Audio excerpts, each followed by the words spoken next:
tayo ngayon sa Antipolo Cathedral, o mas kilala bilang Cathedral of Immaculate Conception, o pwede rin namang tawaging National Shrine of Our Lady of Peace and Good Voyage.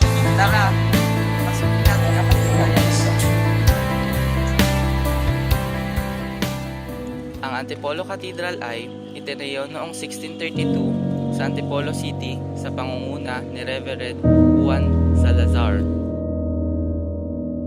Sikat ang katedral na ito na nagsasagawa ng pilgrimage taon-taon at isa na nga sa mga deboto nito ay ang pambansang bayani ng Pilipinas na si Dr. Jose Rizal bilang pagsunod sa pangako ng kanyang ina sa matagumpay na panganganak nito noong Hulyo 19, 1861.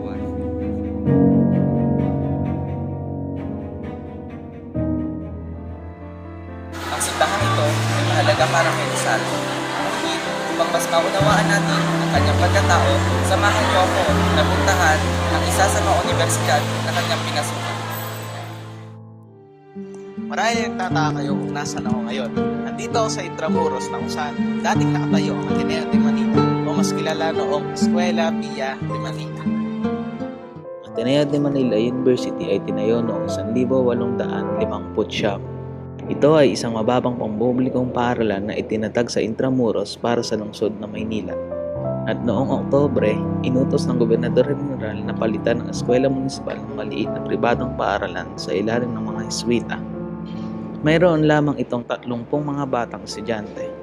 Sa ilalim ng mga Heswita, ang eskwela ay naging Ateneo Municipal de Manila at noong 1865, nagtagumpay at tumaas ito at naging institusyon ng pangalawang edukasyon.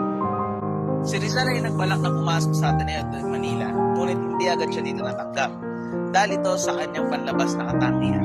Ngunit sa tulong ni Padre Burgos, siya ay nakapasok dito. Sa kanyang pag-aaral ay kinakitaan siya ng angking katalinuhan at nagtapos na may 5 medalya. Sa susunod natin destinasyon, pupuntahan natin ang isa pang universidad na kung saan nag-aral si Dr. Jose Rizal dito sa Pilipinas. Colegio de Nuestra Señora del Santísimo Rosario, o mas kilala ngayon bilang Universidad ng Santo Tomas, isa sa mga prestiyosong universidad dito sa Pilipinas. Halina't tuklasin natin ang kaugnayan ng universidad na ito kay Dr. Jose Rizal. Sa unang taon ni Rizal sa Universidad ng Santo Tomas ay kumuha ito ng kursong Philosophy and Letters, sapagkat ito ay gusto ng kanyang ama at hindi pa siya sigurado sa kursong kanyang kukuhanin. Ngunit, pagsapit ng pangalawang taon ni Rizal, ay nagpalit ito ng kurso at kumuha ng medisina para sa kanyang ina na malapit ng mabulag at sa pagrerekomenda ni Father Pablo Ramon sa kursong ito. Sa pag-aaral ni Rizal sa Universidad ng Santo Tomas ay marami siyang nakilalang mga babae na nagpatibok ng kanyang puso. Ito ay sina Miss L. Leonor Valenzuela,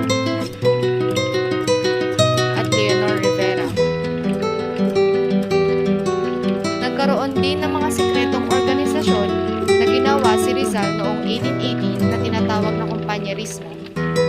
Ang mga miyembro nito ay tinatawag na kumpanyeros. At sa susunod na destinasyon ng dokumentaryong ito ay ipapakita ang naging buhay ni Dr. Jose Rizal sa loob ng kulungan. Welcome sa Fort Santiago. Isa ito sa mga sikat na lugar dito sa Maynila na kalaunan ay naging tourist spot na rin dito sa Pilipinas. Tara, libutin natin ang makasaysayang lugar na ito. Ang moob na ito ay gawa lamang noon sa troso at lupa. Ilan sa mga bahagi nito ay nasira ng lusubin ng mga piratang Tsino na pinamunuan ni Limahong. Sa pamumuno ni Gomez Perez Dasmariñas, ipinatayong muli ang moob na ito gamit ang bato, kasama na rin ang mga pader na pumapaligid sa buong Intramuros. Kabilang sa kasaysayan ng lugar na ito ang ating pambansang bayani na si Dr. Jose Rizal. Dito sa Fort Santiago ay kinulong si Dr. Jose Rizal noong ika-3 ng Nobyembre hanggang sa umaga ng ika-32 ng Disyembre 1896. Sa gabi bago ang kanyang kamatayan, Isinulat niya rito ang Mi Ultimo Adios, ang kanyang huling tula. Ang piraso ng papel kung saan ito nakasulat ay natagpuan sa isang lampara na ibinigay sa isa sa kanyang mga kapatid na si Narcisa Rizal.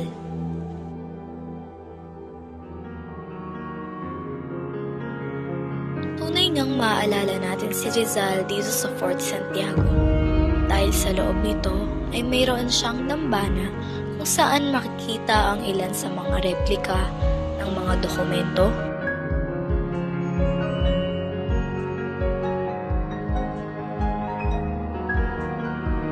litrato,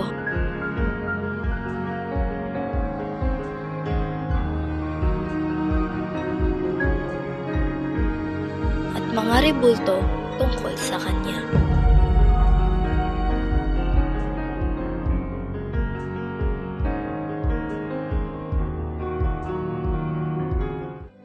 Makikita rin dito ang mga bakas ng mga paa na nagsisilbing alaala ng huling paglalakad ni Dr. Jose Rizal patungo sa bagong bayan.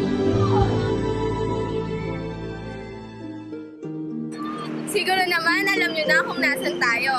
Dahil ito ang pinakasikat na parke sa buong Maynila, ang Luneta Park. Bakit? Dahil maraming makasaysayang pangyayari ang naganap dito. Rizal Park o Liwasang Rizal na kilala rin bilang Luneta Park na matatagpuan sa gitna ng lungsod ng Maynila. Ito ay isa sa mga pangunahing atraksyon sa kahabaan ng Roxas Boulevard. Tinawag itong bagong bayan noong panahon ng pananakop ng Espanyol sa Pilipinas at dito'y sinagawa ang pagbaril kay Dr. Jose Rizal. At opisyal na pinalitan ang bagong bayan na Rizal Park, tanda ng karangalan ng ating pambansang bayani.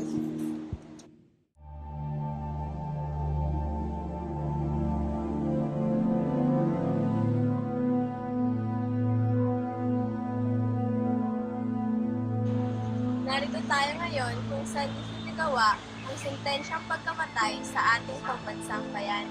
Pinatay si Dr. Jose Rizal noong ika-30 ng Disyembre taong 1896. Nais ni Dr. Jose Rizal na makita mata sa mata ang mga papatay sa kanya, ngunit hindi siya pinahintulutan. Ang pagkamatay ni Rizal ang nagtulak sa mga katipunero na maghimagsik laban sa mga Espanyol.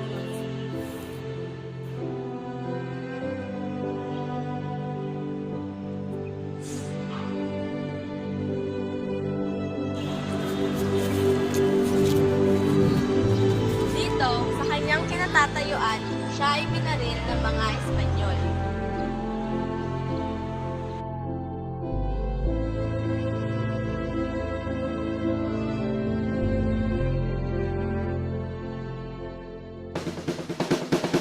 Kasabay ng pagtatapos ng buhay ni Rizal ay ang pagtatapos ng dokumentaryong ito. Maraming salamat sa panonood. Bye!